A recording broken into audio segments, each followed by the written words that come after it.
ಮೈಸೂರು ಜಿಲ್ಲೆಯ ಟಿ ನರಸೀಪುರದಲ್ಲಿ ಕಾಮುಕರ ಕ್ರೌರ್ಯ, ಯುವತಿಯನ್ನ ಅಪಹರಿಸಿ ಗ್ಯಾಂಗ್ ರೇಪ್ ಮಾಡಿರುವಂತಹ ಆರೋಪ. ಪಶ್ಚಿಮ ಬಂಗಾಳದ ಯುವತಿಯ ಮೇಲೆ 3 ದುರುಳರಿಂದ ಕೃತ್ಯ. ಟಿ ನರಸೀಪುರ ಖಾಸಗಿ ಬಸ್ ನಿಲ್ದಾಣದ ಬಳಿ ಆ ಯುವತಿಯ ಅಪಹರಣ ಆಗಿದೆ. ಚಾಮರಾಜನಗರ ತಾಲೂಕಿನ ಸಂತೆಮರಳ್ಳಿ ಅನ್ನೋರಿಗೆ ಕರೆದೊಯ್ದು ಅಲ್ಲಿ ಈ ಕುಕೃತ್ಯವನ್ನು ಎಸಗಿದ್ದಾರೆ. ಸಂತೆಮರಳ್ಳಿಯ ಲಾಡ್ಜ್ ಒಂದರಲ್ಲಿ 3ರಿಂದ ಗ್ಯಾಂಗ್ ರೇಪ್.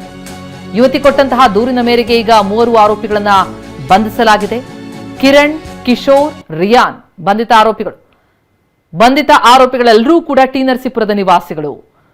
2 ದಿನಗಳ ಹಿಂದೆ ನಡೆದಿದ್ದಂತಹ ಕೃತ್ಯ ಇದು.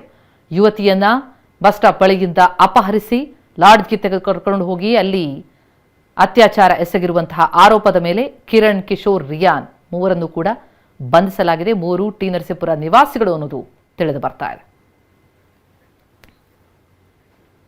ಮೈಸೂರು ಜಿಲ್ಲೆಯ ಟಿ ನರಸೀಪುರದಲ್ಲಿ ಕಾಮುಕರ ಕ್ರೌರ್ಯ, ಯುವತಿಯನ್ನ ಅಪಹರಿಸಿ ಗ್ಯಾಂಗ್ ರೇಪ್ ಮಾಡಿರುವಂತಹ ಆರೋಪ.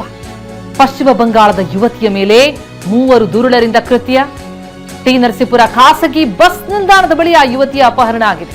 ಚಾಮರಾಜನಗರ ತಾಲೂಕಿನ ಸಂತೆಮರಳ್ಳಿ ಅನ್ನೋರಿಗೆ ಕರೆದೊಯ್ದು ಅಲ್ಲಿ ಈ ಕುಕೃತ್ಯವನ್ನು ಎಸಗಿದ್ದಾರೆ. ಸಂತೆಮರಳ್ಳಿಯ ಲಾಡ್ಜ್ ಒಂದರಲ್ಲಿ 3ರಿಂದ ಗ್ಯಾಂಗ್ ರೇಪ್.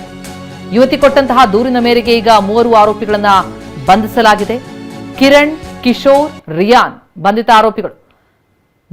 ಆರೋಪಿಗಳೆಲ್ಲರೂ ಕೂಡ ಟಿ ನರಸೀಪುರದ ನಿವಾಸಿಗಳು. 2 ದಿನಗಳ ಹಿಂದೆ ನಡೆದಿದ್ದಂತಹ ಕೃತ್ಯ ಇದು. ಯುವತಿಯನ್ನ ಬಸ್ ಸ್ಟಾಪ್ ಬಳಿಯಿಂದ ಅಪಹರಿಸಿ ಲಾಡ್ಜ್ಗೆ ತೆಗೆದುಕೊಂಡು ಹೋಗಿ ಅಲ್ಲಿ ಅತ್ಯಾಚಾರ ಎಸಗಿರುವಂತಹ ಆರೋಪದ ಮೇಲೆ ಕಿರಣ್, ಕಿಶೋರ್, ರಿಯಾನ್ 3ರನ್ನು ಕೂಡ ಬಂಧಿಸಲಾಗಿದೆ. 3 ಟಿ ನರಸೀಪುರ ನಿವಾಸಿಗಳು ಅನ್ನೋದು ತಿಳಿದು ಬರ್ತಾ ಇದೆ.